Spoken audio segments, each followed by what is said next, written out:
Les tensions ont éclaté entre l'Égypte et l'Arabie saoudite quand le président Sisi a redéfini la politique étrangère de l'Égypte en se rapprochant de la Russie et du régime syrien.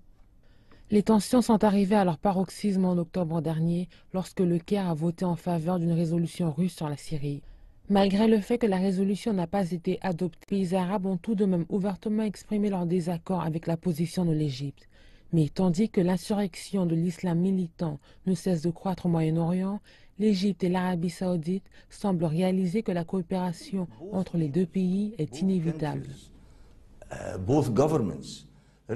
Je pense que les deux dirigeants au gouvernement ont reconnu que ce qui lie les deux pays ensemble est bien plus fort que quelconque divergence qui pourrait les opposer. Depuis quelque temps, la relation entre le président Sisi et le roi Salman semble s'harmoniser. Cette visite est la deuxième du président égyptien en Arabie saoudite et la troisième rencontre avec le roi Salman en 3 mois. Le président américain est peut-être la raison pour laquelle ces pays surmontent leurs différends. Je pense que les États-Unis essaient de remettre aux alliés de l'Arabie saoudite quelques dossiers régionaux. Ils veulent prendre du recul en ce qui concerne la défense des Arabes. Les Américains ont besoin que ces pays fassent eux-mêmes ce travail de défense avec leur soutien. L'unité égypto-saoudienne constitue un axe essentiel à ce plan.